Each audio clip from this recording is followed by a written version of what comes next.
자, 우리 해운대고 학생들 내신 대비 직전 보강하고 있고요. 자, 우리 목요일에 시험 치셨죠? 잠깐 그거 리뷰하고 그걸 어떻게 지금 시험에다가 엮을지도 봐야 되는데 학교 선생님께서 연계 출제를 한다 안 하셨다 어쨌든 해놔야 돼요. 왜냐면 갑자기 여러분은 지금 올해 처음 겪는 거지만 저는 이걸 20년째 매년 겪는 거거든. 내신 시험 범위가 그냥 내신 시험 일주일 전에 바뀌기도 해. 추가되기도 하고. 선생님 출제하시다 보면은 갑자기 이제 뭐 어떤 상황에 따라서 변하실 수 있는 거니까 일단 이렇게 시간 있을 때 미리미리 대응을 해 놓으셔야 되고, 두 번째는 여러분이 고등학생이 되셔도 이제 좀 시험다운 시험을 최초로 치러보신 거잖아. 그러니까 여기서 꼭 얻어가실 것들이 있어서 다시 한번 정리해 드릴게요. 첫 번째는 시간 관리야. 자, 이미 목요일 시험에서 겪으셨다시피 시간이 지금 부족하실 수밖에 없고, 그걸 내가 확인하려고 여러분 050 프린트를 지금 12월이나 1월부터 들었던 학생들은 최소한 제가 5번 이상을 풀렸는데도 속도가 안 붙어. 그러니까 공부를 좀 제대로 해주셔야 되는데, 자, 그래서 이제 이번 주부터는 그냥 내신 주간 시작이고요.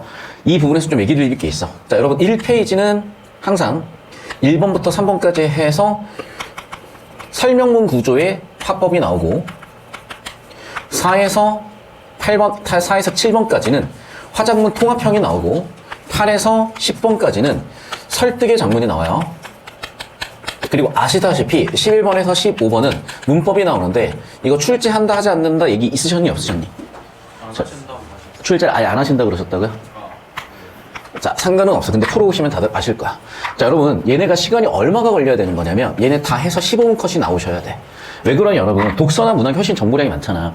그럼 문학 15문제고 독서 15문제인데, 생각을 해보세요.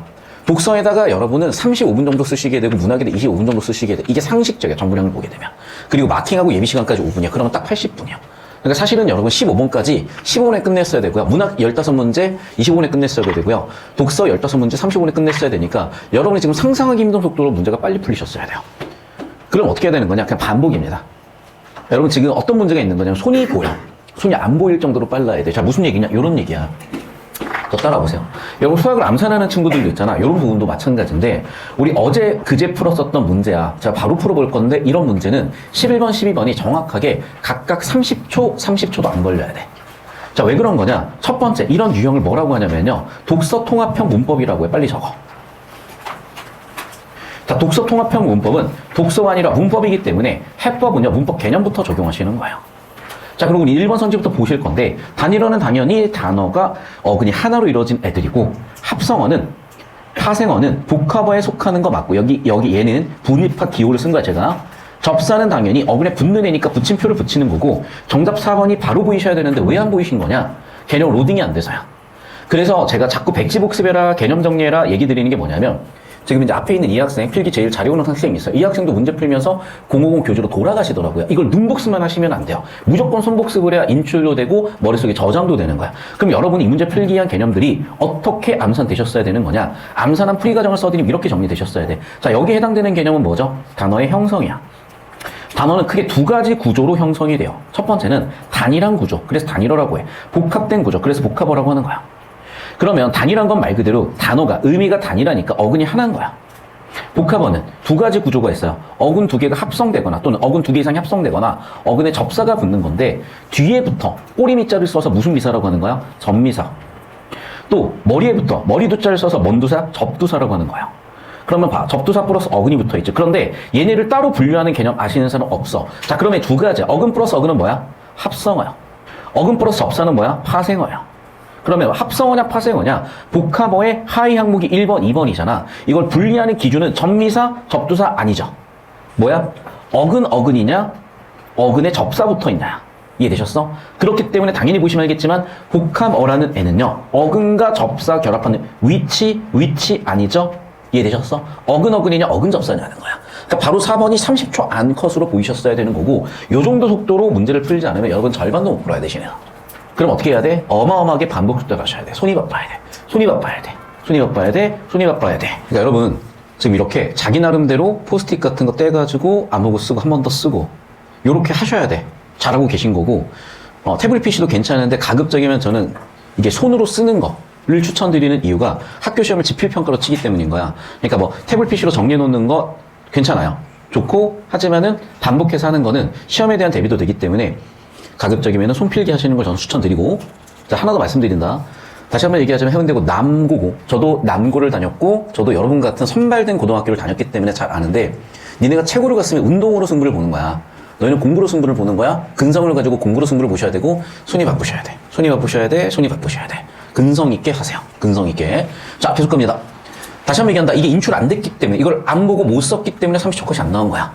그래서 어떻게? 저에게 필기해드렸으면 1차적으로 보고 필기는 기본이야. 두 번째, 안 보고 필기해야 되는데 안 보고 필기가 안 되지. 안 보고 필기를 할 수 있을 때까지 반복해서 쓰시면서 아예 외워져 있어야 되는 거라고. 다시 한번 얘기하지만 얘를 쓰지도 않고 있으면 시험장에서 반도 못 불어요. 그러면 병신되는 거야. 남들이 너를 병신이라고 부르는 건 상관없어. 네 스스로 네가 병신이 아니면 돼. 근데 과연 스스로 병신이 아니게 될까? 자, 남학생들 이런 게 중요하다. 자신 있게 크런치 드시라고. 크런키 드시라고. 자신 있게 연애하시라고. 창피한 거 아니니까. 그렇게 살아야 돼. 당당하게. 그러려면 너희 고등학교에서는, 너희 인생에서는 실력으로 승부를 보고 하셔야 돼. 그리고 여러분을 위해서 선물 제가 준비했어요. 해운대고 출신의 부산대 의대를 졸업해서 현재 원래 인턴으로 가셔야 되는 조교쌤이 오실 거야.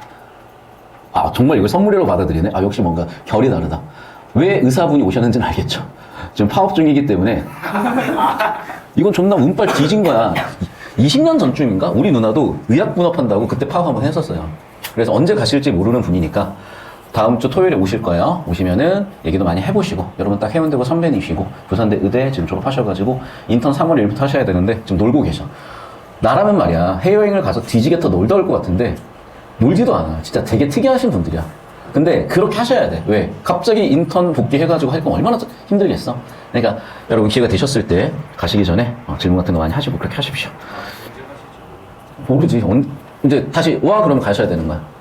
그래서 다음 주에 인사 드릴 거니까 여러분 선배님 잘 모셔주시고. 자, 갑시다. 12번 문제. A를 참고할 때 보기에 기억에 해당하는 짜임을 가진 단어로 가장 적절한 건 바로 올 거야. 여러분 얘도 왔다 갔다가 아니라 이미 개념으로 풀 수 있는 문제라는 게 확인됐으니까 얘도 개념으로 푸는 건데, 얘도 사실은 거의 보자마자 볶음밥을 찍어야 돼.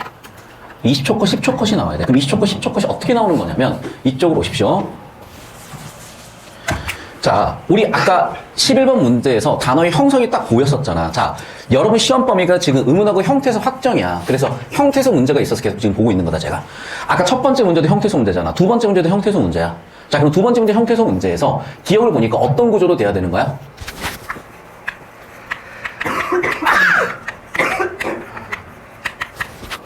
자, 이 기억 구조를 보시래요. 그럼 1번 선지 적용인데, 자, 밥에서 보자마자 1번 답 짓고 끝냈어야 되는데, 자, 이거 풀이 과정을 전개해 볼게요. 구분 동작으로 0.25배속으로 손흥민의 플레이를 분석해 볼 거야. 자, 그럼 봐.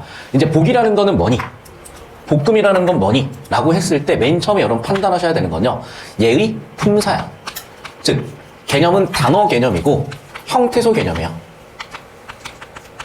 자, 그럼 단어는 얘는 뭐야? 어떤 품사야? 볶다라는 용언이잖아. 용언은 기본형부터 보셔야 돼. 기본형은 뭘 붙여보시면 된다? 다를 붙여보시면 돼요. 그러니까 바로 뭐가 돼? 다가 됐겠지, 얘들아. 자, 그럼 봐. 여기서 중요한 건 이 복이 뭐냐는 거야. 당연히 용언에 활용하지 않는 부분, 그러니까 변화하지 않는 부분, 어간이 될 것이고, 이 어간은 어디에 속하니? 어근에 속하지. 왜 어근으로 왔을까? 아까 11번 문제가 단어의 형성에 대한 거니까 형태소 개념으로 오셨어야 돼. 됐어? 자, 그럼 여기에 다는 나라가 있는 상태인 거야. 두 번째 뒤에 붙어있는 애를 봅시다. 두 번째 뒤에 붙어있는 애는 뭐니? 뭐니 얘는 그러면? 접사지. 정확하게 어떤 접사야? 명사를 파생시키는 명사 파생 접미사야. 영어에 TION, SION, MANT 같은 애들이 있어. 됐니? 그렇게 공부하시면서 차근차근 손으로 다시 한번 백지복습으로 눈으로 계속 반복해서 반복 숙달하다 보면 암기가 되시는 거야. 그럼 봐. 어근에 접사가 붙었으니까 얘는 무슨 어라고 하는 거지? 단어 형성에서 파생어라고 하시는 거겠죠. 자, 여기까지 그래서 볶음이 끝났어. 마지막 답은 다시 한번 뭐니? 근이죠. 아, 정답 1번이구나. 끝. 이 풀이 과정을 0.25배속으로 본 거고 실전에서는 20초 컷이 나셨어야 되는 거야. 그래서 사실 실전 시간 푸는데 여러분은 1분도 안 걸리셨어야 돼요. 그래야 내신이 시간 안에 풀린다는 거. 다시 한번 반복수달 손이 반복수달 해야 되고 손이 보여야 돼. 손이 안 보여야 돼. 손이 너무나 잘 보인다. 손이 너무나 잘 보인다. 빨리 필기하십시오. 선생님 여기 잡아주고 계시면 돼요. 빨리 필기하십시오. 빨리 필기하십시오. 자, 얘도 마찬가지인데요, 여러분. 자, 제가 이걸 그래서 자꾸 자음표를 외우라고 하는 부분이 이런 부분들이야. 여러분 좀 이따가 자음표를 외워서 쓰셔야 돼. 자, 왜 그런 거냐?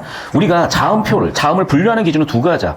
조음의 위치와 방법이에요. 조음의 위치는 입술부터 뒤로 들어가는 거야. 아실 거고. 조음 방법이 이렇게 쭉 나와 있어. 자, 그럼 봐, 얘들아. 이거를 여기까지를 무슨 음이라고 하지? 유성음이라고 해. 무성음이라고 해. 여기는 유성음이야. 자, 성이라는 게 뭐냐? 성대 떨림이 있다는 거야. 즉, 여기는 그래서 동요가 뭐야? 울림소리야. 여기는 안 울림소리야. 됐어, 여기까지? 이런 게 바로바로 인출되셔야 된다고. 자, 그리고 봐라. 우리 파열음 마찰음에 더 많이 있죠. 그런데 왜 이거밖에 안 적어놨을까? 출제 의도기 때문이야. 예를 들면 이런 거야.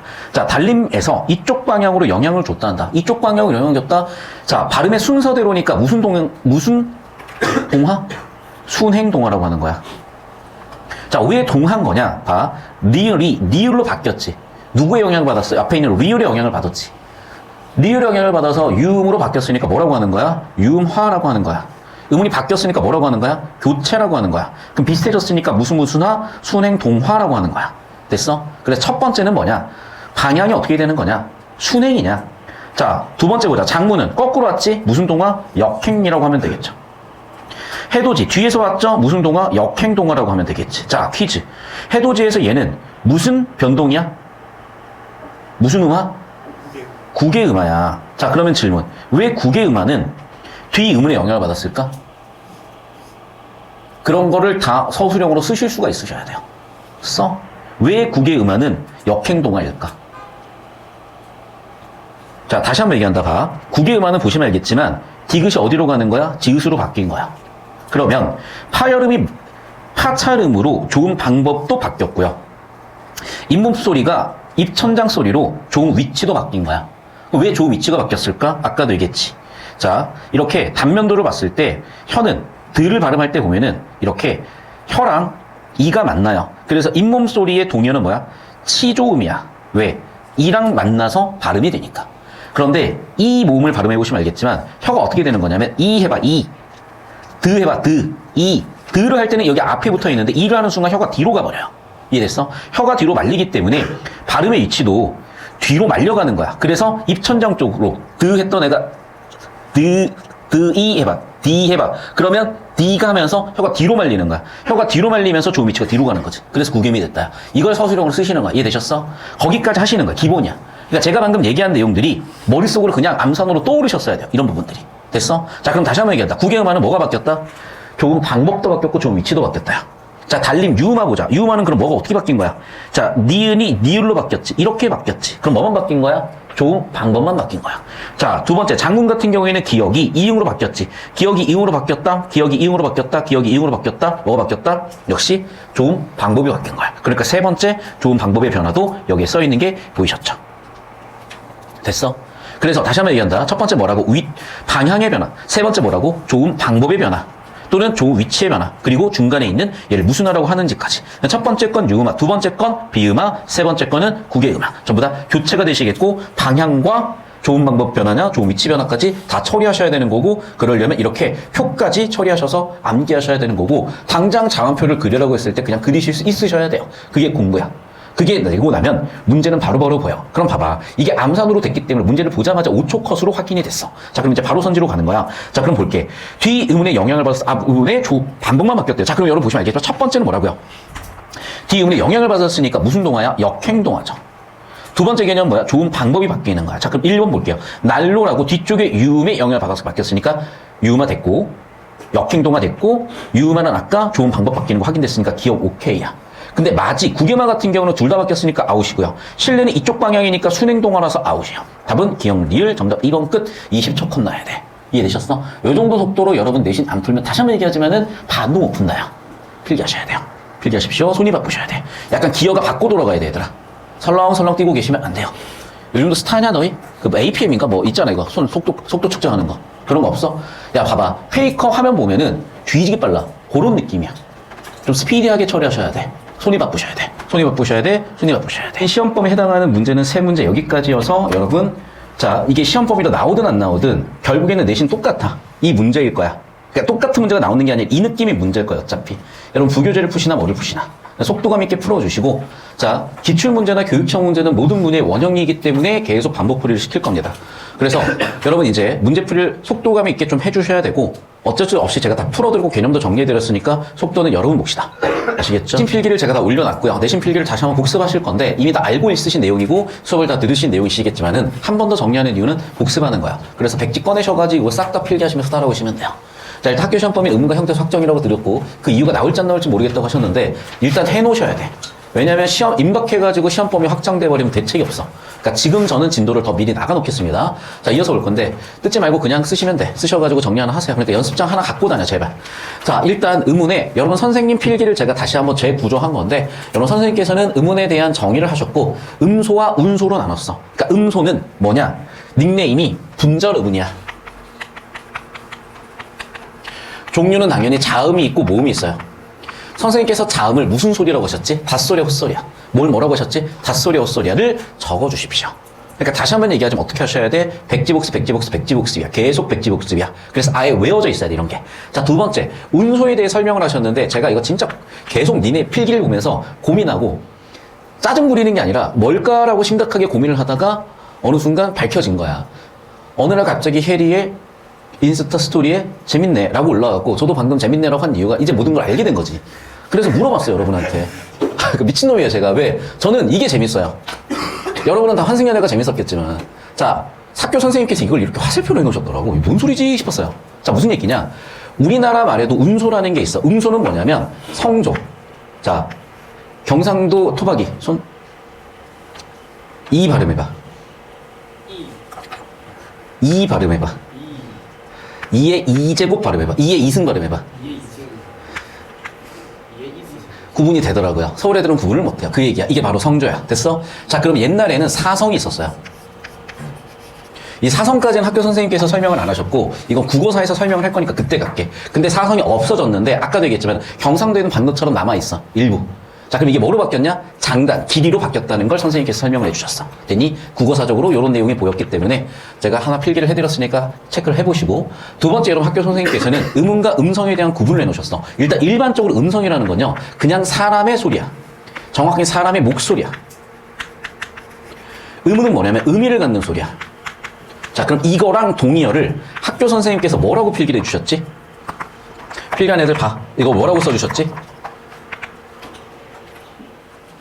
뭐라고 써주셨죠? 잡고 계시면 돼요. 뭐라고 써주셨죠? 못 찾는 거야?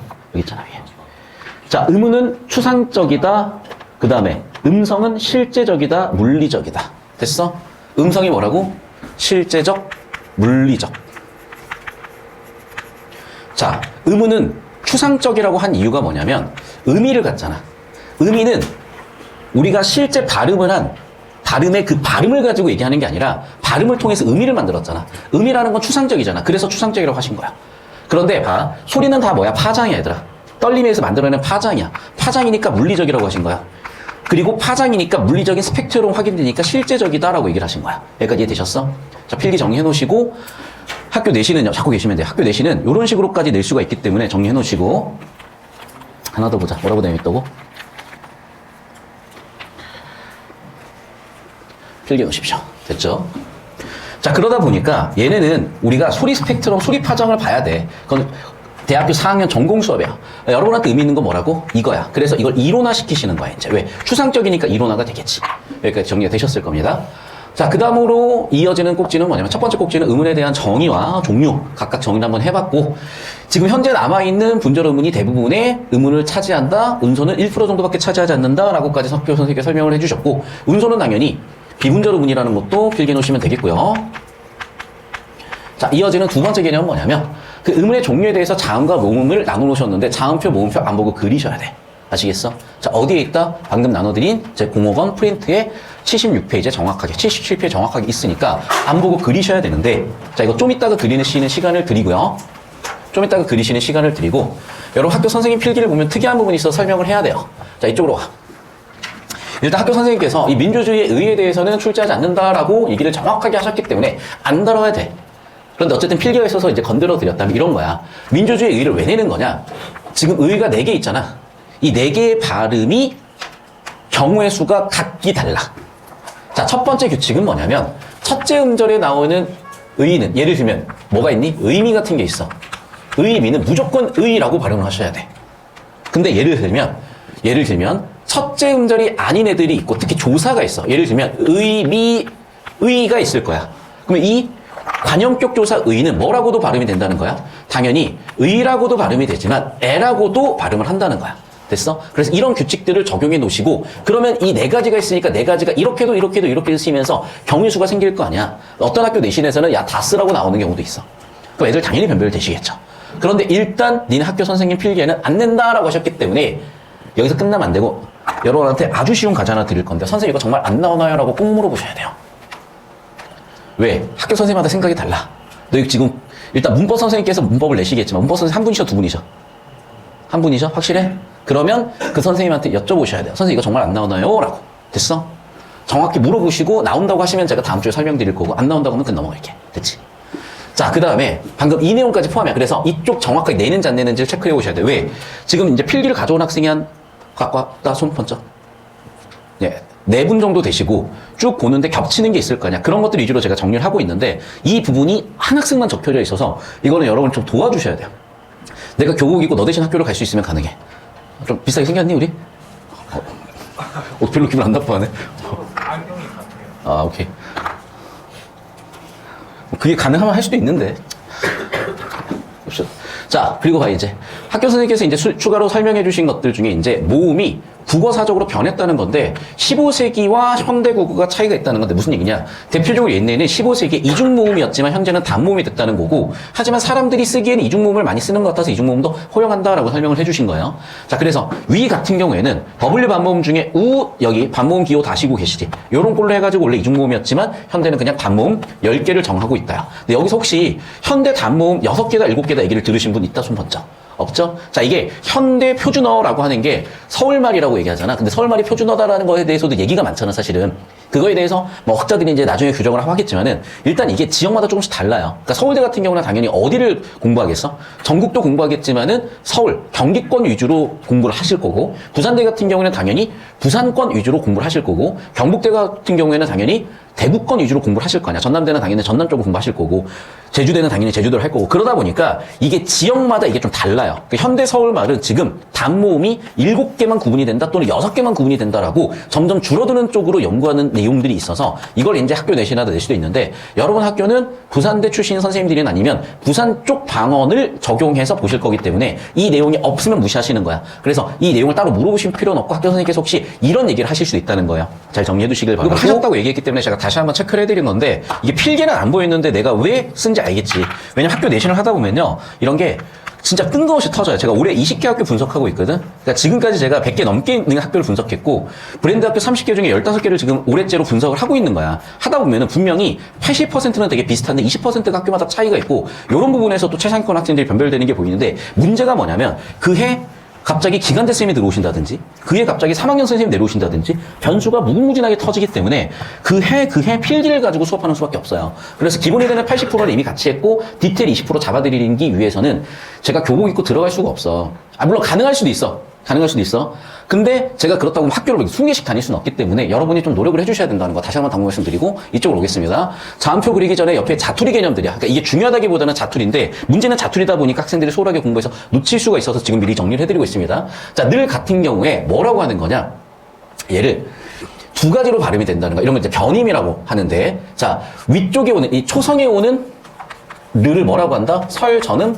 종성에 오는 르를 뭐라고 한다? 설측음이라고 하는 건데 측은 측면할 때 그 측이야. 그래서 를 발음해보면 여러분 잘 구분을 안 되겠지만 혀 옆으로 공기가 새면서 발음이 나요. 그래서 설측음이라고 하는 거고 위쪽은 진동을 하면서 발음이 돼. 그러니까 여러분이 영어 발음하라고 할 때 어릴 때 배웠잖아. 어우 발음 어떻게 하니? 르 하라고 배웠잖아. 그래서 떨리니까 설전음이야. 됐어요? 그러니까 위쪽에 오는 애들 설전음, 떨리는 애들, 아래쪽 오는 애들은 닫아줘야 되는 거니까 떨리진 않고 끝. 됐죠? 여기까지. 필기 정리하시고 두 번째, 바보도 마찬가지인데 앞쪽에 있는 바는 프 발음이고요. 뒤쪽에 오는 보의 비읍은 비 발음이야. 비 발음. 자, 그럼 왜 이런 차이가 생긴 거냐면 이거야. 원래 기본적으로 브는 자, 비읍은 어떤 자음이야? 라고 물어봤을 때는 조음이치와 조음 방법을 보시면 돼. 조음이치 어디야? 브. 입술 소리잖아. 입술 소리니까 뭐라고 하니? 순음, 양순음, 좋아. 그 다음에 얘는 폐쇄음이야, 즉 파열음이야, 뭐야? 가 돼야 돼. 됐어? 그래서 얘는 기본적으로 무성음이면서 폐쇄음, 파열음이면서 순음이었던 건데 얘가 어디 사이에 들어오는 거냐면 바보의 아랑 오가 둘 다 뭐니? 모음이니까 얘는 둘 다 유성음이잖아. 그래서 얘가 원래 피였다가 이렇게 발음이 바뀐 거라고요. 그래서 원래 얘는 무성음이었던 거야. 피였던 거야. 원래 피였던 거야. 무성음이었던 거야. 그런데 앞뒤에 뭐가 왔어? 유성음이 오다 보니까 얘를 무성으로 발음하기 힘든 거야. 그래서 앞쪽 유성음, 뒤쪽 유성음에 영향을 받아서 얘가 유성으로 바뀐 거야. 그래서 브가 됐다는 거야. 여기까지 이해됐어? 그래서 얘가 머리에 올 때는 피로 발음을 하는데 중간에 올 때는 비로 발음하는 거고 그 이유는 여기까지 제가 설명을 드렸어요. 학교 내신 필기에서 이 내용이 있었어. 쟤만 있었어. 쟤만 물어봤다, 학교 선생님한테. 그래서 학교 선생님이 써주셨어, 이거를. 근데 학교 선생님 필기가 주무시는 필기 같았어. 그리고 아래 물이 흥건하게 고여 있었어. 그래서 얘가 자다가 침을 흘렸나라고 생각을 했는데 그게 아니었대. 훌륭한 학생이고 필기 여기까지 하시면 돼. 학교 선생님께 필기를 해주신 거니까 내실지 모르겠으나 어쨌든 흔적을 제가 더듬어서 여기까지 정리해드렸으니까 놓친 학생들 분명히 있을 거고 잘 정리하시라고. 이렇게 잘 들어. 똑같은 비읍이 프로도 무로도 발음 나는 것들을 다들 뭐라고 한다? 변이음이라고 해. 여기 있는 이는 다를 이자야. 소리가 달리 난다 그래서 변이음이라고 하는 거야. 여기까지 되셨죠? 필기 정리 다 하시면 되겠어. 그래서 여기 설자는 설측은 구분해 주셨고 바보도 앞쪽에 무성음 뒤쪽에 유성음까지 구분해 주셨고 음은 환경까지도 필기를 해주셨기 때문에 설명을 안 할 수가 없어서 정리해드렸습니다. 이해되셨죠? 여기까지 필기 꼭 정리해 두시고 자, 이제 여러분 하실 일은 필기 끝났으면은 자음표, 무음표를 안 보고 그리셔야 되는데 안 보고 그리신 학생은 저한테 손 드시면 되고 안 보고 그리다가 포기할 것 같으면 개념 교재 보고 쓰세요. 이제 주목하실 부분인데 이게 지금 계속해서 혼재돼 있어서 문제가 되는 거야. 일단 여러분 기출문제 풀 때 헷갈릴 수도 있고 학교 내심 수업하면서 헷갈릴 수도 있기 때문에 아마 다다음 주 정도에 여쭤보시면 될 것 같은데 정확하게 이렇게 써서 여쭤보세요. 선생님이 자음근 단순하는 음절 끝소리 규칙에 속하나요? 요거 질문하셔야 돼. 아시겠지? 아마 여러분 진도가 지금 자음까지만 나가가지고 음 변동을 안 나가셔서 아마 그 내용을 안 하셨기 때문에 지금 여러분이 정리가 안 된 것 같은데 왜 그런지 설명을 드리면 자, 아주 디테일하게는 안 들어갈게요. 어떤 학교는 되게 디테일하게 들어가는데 여러분 학교가 디테일하게 들어갈지 모르겠어. 그래서 일단 이거는 학교 선생님하고 여쭤보고 오시면 그때 디테일하게 드리고 자, 과거의 수능에서는 음절 끝소리 규칙 안에 자음근 단수나 평파르마를 속하는 개념으로 봤던 거야. 그래서 과거 문제를 보시면 여러분 지금 3번 문제 많이 풀리셨던데 과거 문제를 보시면 이런 식으로 자 노트 필기하시면서 보시면 되겠는데 자 국어의 음변동은 4가지가 있고요. 종성에 관련된 음변동이니까 음절 끝소리 규칙이겠죠. 음절 끝소리가 뭐야? 종성이잖아. 음절 끝소리에 관련된 음변동 규칙 그래서 얘 이름이 뭐였다? 음절 끝소리 규칙이었다.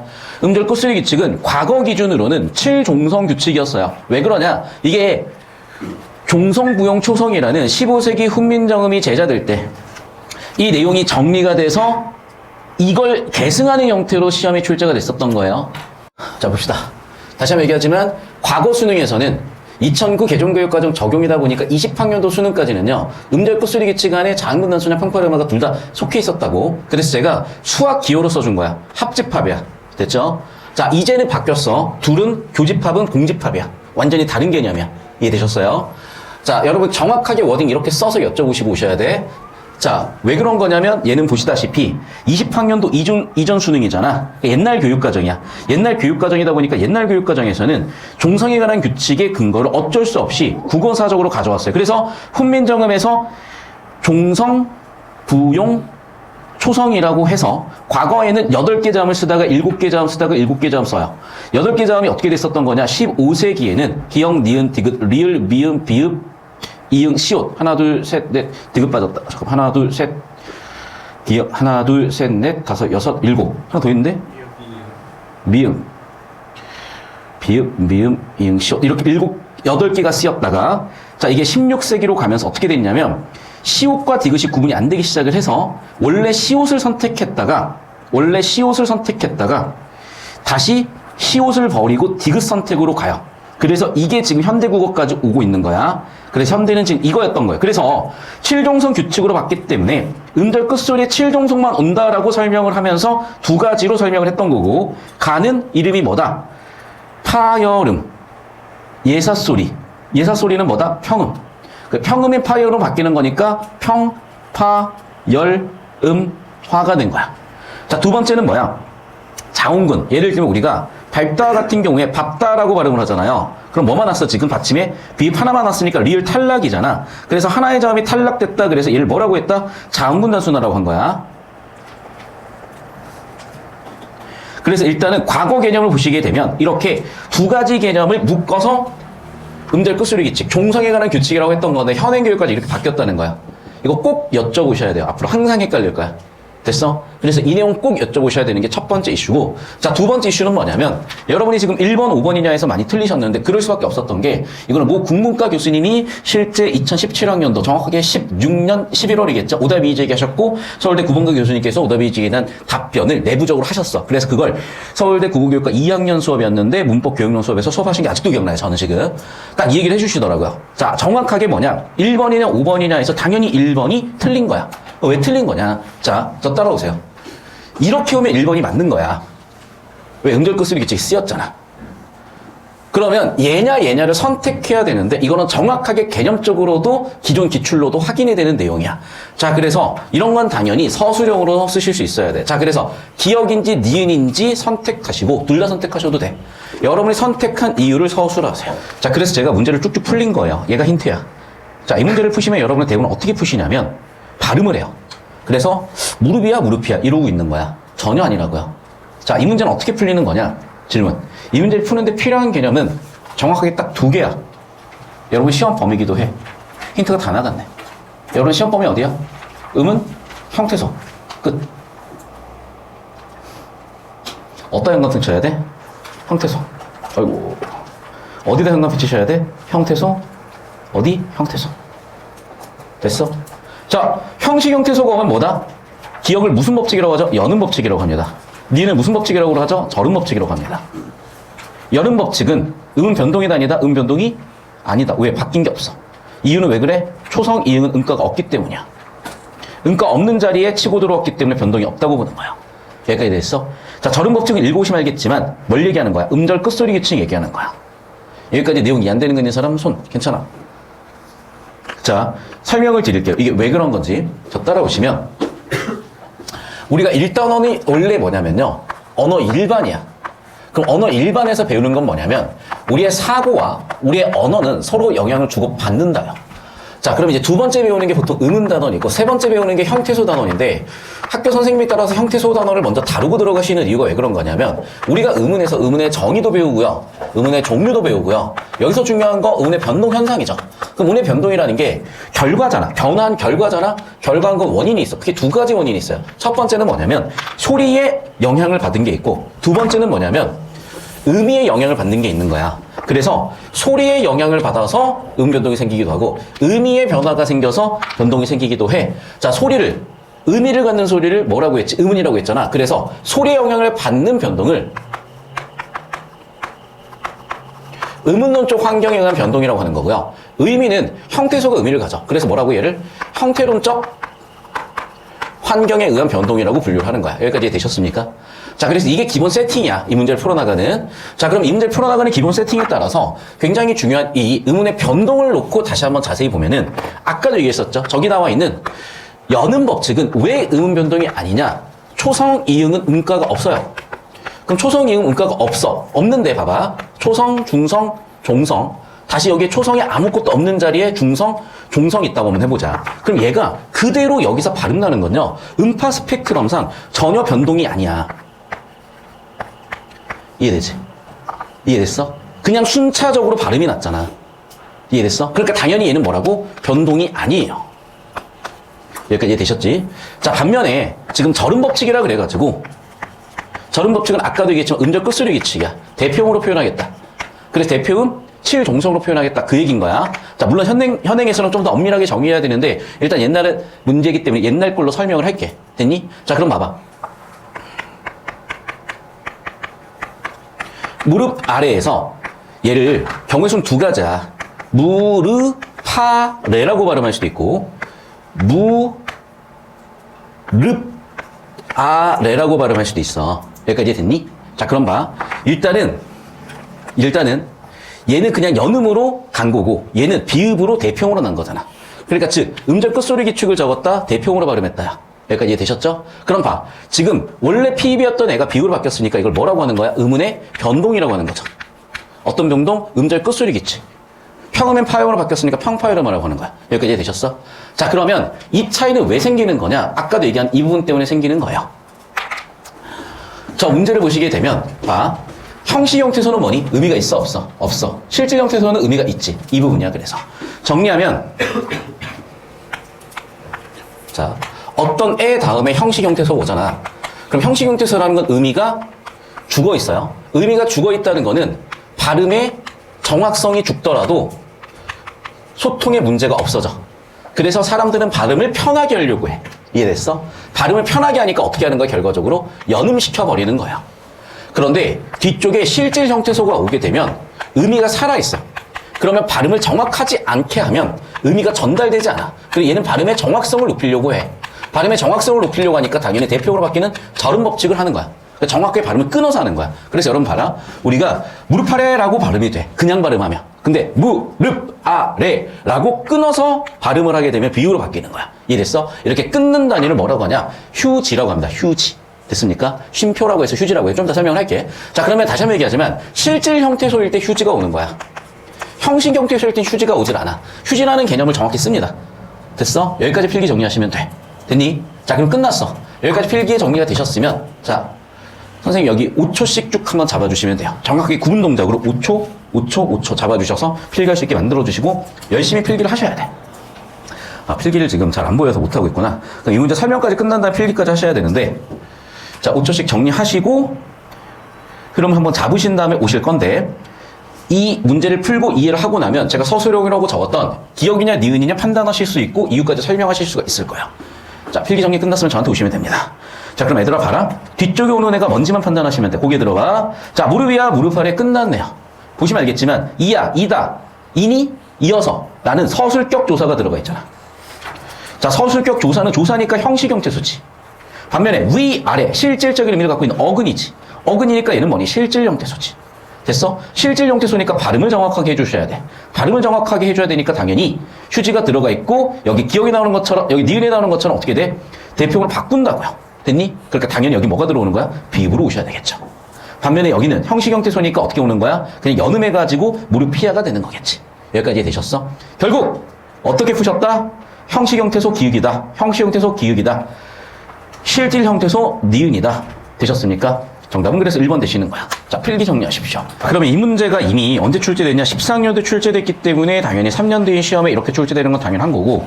자, 그러면 왜 기억이, 왜 1번 선지가 저 따라오시면 왜 니은이 될 수가 없는 거냐? 이미 다 설명이 됐다니까. 자, 다시 한번 얘기한다. 얘가 연음을 쓰는지 절음을 쓰는지는 누가 결정을 한다? 형식 형태소냐, 실질 형태소가 맞냐야. 됐어? 복습을 하자. 형식 형태소지.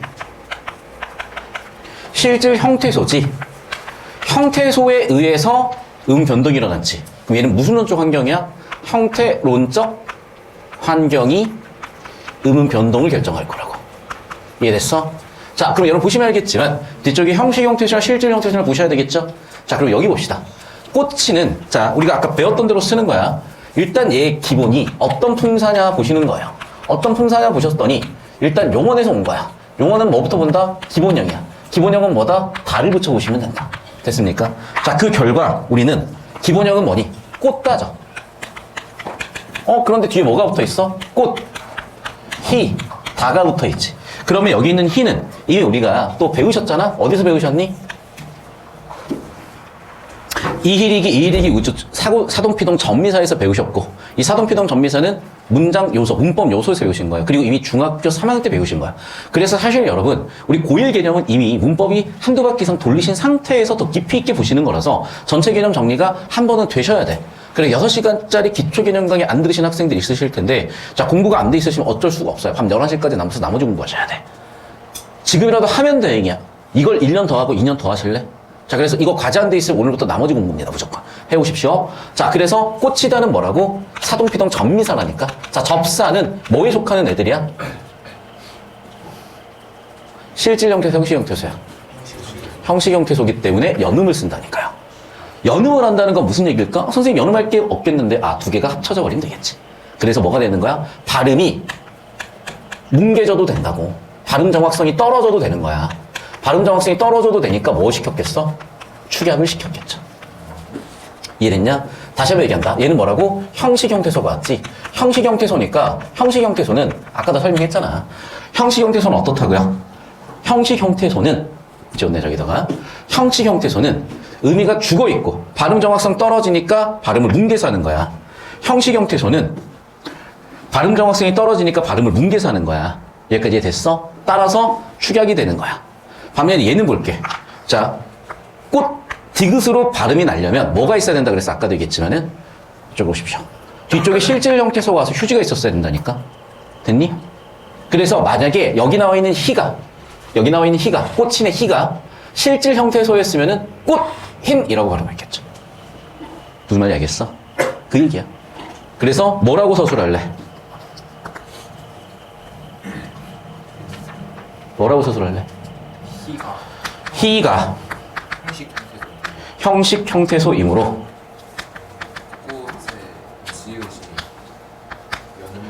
발음의 정확성보다는 편의성이 중요함. 따라서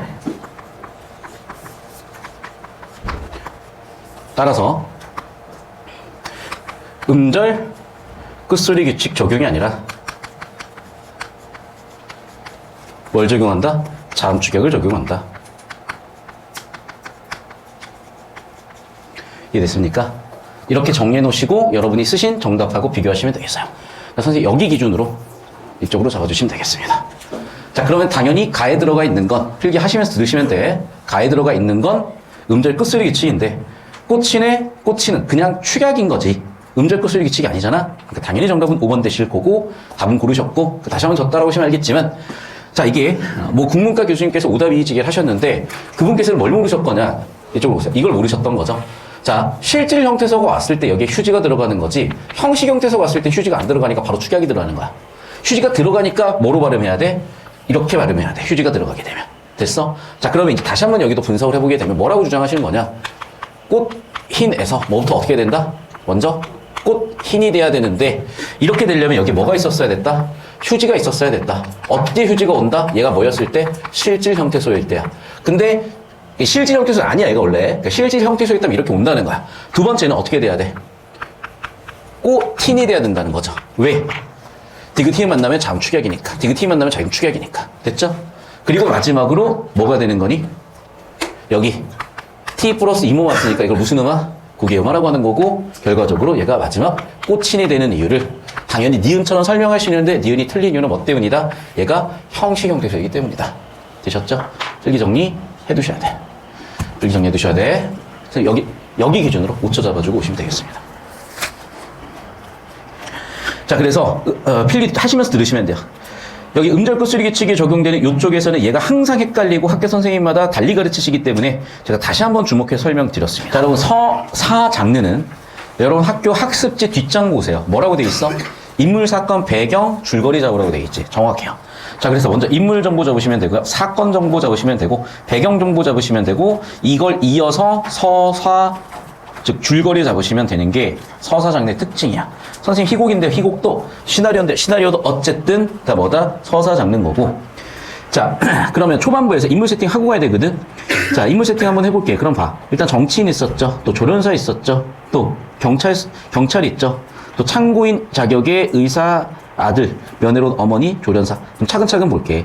자, 맨 처음 뭐가 있었어? 동물원의 코끼리들이 도심으로 탈출한 사건. 자, 그럼 첫 번째 이런 사건이 있었고, 두 번째 그것 때문에 어떻게 됐어? 부상을 입었고, 세 번째 어떻게 됐어? 조련사한테 이 책임이 간 거죠. 그러다 보니까 조사를 받았고, 네 번째 참고인 자격으로 의사와 그 다음에 아들의 면회를 온 어머니까지 이제 이어지는 겁니다. 자, 그래서 이 40억, 44에 45보 여기 나와 있는 서사 줄거리가 있는 장르이기 때문에 인물, 사건, 배경, 정보 세팅으로 가셔야 되는 거고, 도심으로 탈출한 사건 때문에 정치인 부상당했고 풀려준 혐의로 참고인 조사를 받고 있는데 참고인 자격 의사도 계시고 방금 이 조련사가 아들이겠죠. 아들의 면회로는 어머니까지 그런 세팅이 됐고 조련사가 당연히 얘기를 하죠. 두 번째 장면. 당연히 정말이라고 얘기하겠죠. 그래서 많이 울어. 답답하다고 슬프다고 울어. 도망을 가려는 것도 알았다고. 그래서 나는 눈치를 챘는데 오늘이구나. 다른 조련사들이 나한테 다 맡기고 갔어. 이미 다, 자, 어떤 상황인 거냐. 나도 코끼리랑 눈이 맞춰서 휘파람 불었는데 못 보쳐 휘파람만 불었는데 도망가라고. 그럼 결국 무슨 얘기야? 이 사람은 도망가라고 어떻게 보면 방치한 거죠. 자, 그럼 방치한 이유는 뭐야? 코끼리들이 힘든 걸 알기 때문에 방치를 했다는 거잖아. 그런데 봐. 그럼 어쨌든 방치한 결과 사람이 다쳤으니까 뭐라고 얘기하는 거야? 이렇게 얘기할 수 있는 근거가 될 수도 있는 거죠. 자, 그러면서 어머니께서는 옆에서 도와주시려고 하는 거지. 아유, 우리 아들이 겁을 먹어가지고 이런저런 얘기가 많아져요. 얘기를 하면서. 그리고 자, 조련사한테 계속 의사가 계속 조련사를 얘기하는. 근데 봐봐. 이게 지금 희곡도는 시나리오야. 그러니까 현실에 있을 법한 얘기를 꾸며낸 거고, 그러다 보니까 의사가 이런 말 할 필요는 없잖아요, 사실은. 그러니까 의사가 왜 이런 말 하는지 보시면 되는 거야. 왜 이런 말 했냐? 자, 의사가 얘기를 하는 거야. 자꾸 거짓말 하지 마라. 자, 의사가 해법을 제시하는 건지 뭔지는 모르겠어요. 어쨌든 의사는 조련사한테 충고를 했더니 조련사의 반응은 이랬어. 외면 안 돼. 그러면서 듣고 있던 형사가 어떻게 보면 협박하듯이 얘기를 하는 거죠. 그러면서 아까도 얘기했었지. 지금 정치인이 다쳤으니까 누군가는 책임을 져야 되잖아. 그럼 누가 책임을 져야 돼? 조련사한테 책임을 지게끔 만들려고 유세 방해한 혐의에 대해서 다시 한번 얘기를 했고, 그래서 너 시켰지, 너 시인했지라고 협박조로 얘기를 하는 겁니다. 계속해서. 어머니도 옆에서 계속 얘기를 해. 그런데 자, 이제 얘네들은 뭐라고 얘기하는 거야? 착한 마음이다. 또는 형사는 야, 너가 의도적인 거다. 그래서 너 네가 의도적으로 코끼리를 풀어서 사람들한테 상해를 입혔다라는 거고, 여기는 의도가 없는 상황이다라고 주장을 하라는 거잖아. 됐죠? 그런데 봐, 조련사는 이 문제를 해결하려고 하는 게 아니라 뭐라고? 감정적으로 받아들일 수 있어요. 그러면서 조사를 받으면서 이렇게 몸을 움직이게 되니까 당연히 형사는 뭐라고 하는 거고, 지금 4명이서 대화를 주고받는 이 장면까지 왔습니다. 자, 넘어가 볼게요, 이제. 자, 오른쪽 넘어가 볼게요. 자, 그러면 결국에는 여기 2번 장면은 조련사가 조사받는 장면이겠지. 자, 3번째 장면 보겠습니다. 그러면서 형사가 갑자기 태도가 바뀐 걸 생각을 하잖아. 무슨 얘기야? 형사가 이미 이걸 꾸며낸 거죠. 그리고 여기서 회유하고 일단은 달래는 건데, 왜? 일단 얘가 뒤집어 쓰게 만들어야 형사 입장에서는 좋은 거니까. 그러니까 어떻게 보면 이게 함정이겠지. 그런데 봐라. 느닷없이 코끼리가 돌아온다? 근데 코끼리는 오로지 조련사에게만 보인다는 거니까 이건 뭐야? 조련사의 상상이라고 생각하셔야죠. 조련사가 상상을 하는 거야. 상코라는 코끼리가 왔나 봐. 그러면서 코끼리가 얘기를 해. 5762 1번째 코끼리래. 이게 무슨 얘기일까? 봐봐. 아까 코끼리 어디에 있었어? 동물원의 우리 속에 코끼리가 있었죠. 됐어? 그럼 봐라. 우리 속에 있다는 건요, 감옥 속에 있는 인간 같기도 한 거야. 그러면 죄수번호가 뭐지? 그럼 여기 나와 있는 이건 뭐겠어? 죄수번호인 거야. 됐어? 그 죄수번호를 받은 인간이 사실 코끼리랑 같다라고 얘기를 하는 거죠, 지금. 의미는 뭐라고? 죄수번호야. 감옥에 있는 인간이나 철창 안에 갇혀있는 코끼리나 같다, 부자유롭다, 이런 얘기를 하는 겁니다. 그리고 봐라. 조련사에게 조명이 비춰질 때마다 코끼리로 변해 있다? 무슨 얘기겠어? 이것에 따라 점차적으로 이 사람은 범죄자로 확정되어 가는 거죠. 그러면서 형사는 아까는 왜 그렇게 협박했냐? 말을 안 들으니까. 왜 그렇게 얘기를 하냐? 회유하는 거죠. 갑자기 무슨 개소리를 하는 건지 모르겠는데 이게 왜 이런 소리를 하는 걸까? 쭉 보니까 어머니께서도 그냥 뭐 했어? 수용하셨죠. 자, 계속해서 볼게. 어느새 조련사는 뭐가 됐어? 코끼리가 됐대. 무슨 얘기야 이제? 사실상 자유가 박탈된 감옥에 있는 그런 상황이 처했다는 거고, 코끼리도 그런 존재다라고 하면서 넘어갈게요, 이제. 자, 형사, 의사, 어머니는 자신의 의지가 관철된 듯 결의에 찬 박수라는 걸 봤을 때 결국 조련사와 나머지 사람들은 전부 다 어떤 관계? 갈등 관계에 있는 거죠. 이 사람들의 의도는 뭐야? 전부 다 조련사를 자유를 박탈하려고 하는 사람들이야. 그러니까 결과적으로 자유가 박탈됐고, 결과적으로 조련사는 어떤 모습으로 변했어? 코끼리의 모습으로 변했어. 라는 걸 계속 보여주고 있네요. 되셨습니까? 자, 결국 주제는 뭐겠어? 그래, 조련사가 주변 인물들 때문에 사실상 강요를 받고 코끼리가 된 거고, 그래서 코끼리는 뭐야? 자유를 박탈당한 존재가 되는 거죠. 여기까지 이해되셨습니까? 그래서 딱 주제는 이렇게 잡으시면 끝나. 조련사가 주변 인물들 때문에 자유를 박탈당한 코끼리 같은 존재가 되어간다. 자, 그럼 1번 선지 볼게. 자, 인물인 조련사는 당연히 물어볼 수밖에 없겠죠. 조련사는 왜 그래? 그렇지. 코끼리들이 답답하니까 그 문제를 해결하기 위해서 탈출하려고 할 것이고, 그래서 나는 방관했다라고 분명히 얘기했죠. 반면에 형사 입장에서는 그런 건 안 중요해. 왜? 조련사에게 혐의를 씌워야 되는 거잖아. 세 번째, 어머니는 뭐라고? 그렇지. 문제의 원인이 어디서 왔다? 조련사의 심리다, 성품 때문에 얘가 그런 행동을 했다라고 얘기했고, 의사는 의사 입장에서 병과 관련지어 얘기했죠. 자, 그럼 이 부분이 뭐가 중요한 거냐? 인물들의 성격 정보들인 거야. 다시 한번 보자. 자, 조련사의 성격은 어떤 성격이야? 이렇게 코끼리들에 대해서 동정심을 갖고 있는 사람이야. 두 번째, 형사는 어떤 사람이야? 자기 직업에 의해서 혐의를 씌우는 그런 역할을 하는 사람인 거고, 어머니는 어머님대로 조련사를 이렇게 보고 의사는 의사대로 이렇게 보는 거잖아. 이해되셨어? 그럼 봐라. 서로 의견 교환이 아니라 각자의 입장에서 보고 있어요. 조련사는 조련사 입장에서, 형사는 형사 입장에서, 어머니 입장에서, 의사는 의사 입장에서 각자의 의견에, 각자 입장에 보고 있지 서로 의견 교환하고 있는 건 아니라고. 됐죠? 자, 정답은 5번 되시겠고, 이어서 45번 보도록 할게. 이 작품은 사람들 사이 소통 단절 문제를 조련사가 코끼리로 변해가는 과정을 통해 상징적으로 나타내는데, 자신만의 논리를 일방적으로 강요하는 것에 답답한 무력함을 느끼고, 결국 어떻게 됐어? 너무 답답한 결과 어떻게 됐어? 그 문제를 수능하는 걸로 해결해버렸어요. 회복 불가능한 단절 상황이 놓이게 됐대. 그러니까 여기서는 주제가 부자유가 아니라 뭐라고? 단절 상황이라고 봤다는 거야. 1번 선지부터 볼게. 조련사가 어머니 손길을 피한다라는 거는 피한다, 소통 거부다, 단절이다라고 동의로 볼 수 있겠죠. 외면이다, 단절이다라고 볼 수 있겠지. 그래서 지금 노란색 형광펜 친 애들이 전부 다 같은 의미라고 보시면 되겠어요. 조련사가 꽤 지쳐있는 상태에서 자신이 했다는 말을 반복하는 것을 보면은, 자, 이게 자포자기인지는 모르겠는데 수능했다는 걸 보면 자포자기를 읽어낼 수 있는 보기의 근거도 보이셨을 거고, 3번 선지, 벗어난 게 아니라 소통이 단절된 상황이 확정됐기 때문에 이 사람들이 미소를 지었다는 건 자신의 의도대로 벌어진 거죠. 따라서 벗어났다 X, 오히려 확정됐다. 정답은 3번. 왜 그랬을까? 코끼리가 된다는 것은 소통이 단절될 상황에 처하는 것이지 벗어난다 아니니까. 정답 3번 정리하시면 되겠습니다. 자, 정리 잘 하셨고, 여기 사실 개념어적으로 낼 만한 것들이 크게 많지는 않아서 제가 이 정도만 정리해드릴 건데, 만약 학교 내신 시험 범위로 출제된다고 하시면 그 부분 대비로 제가 내신 개념어들 좀 정리를 좀 더 해드리도록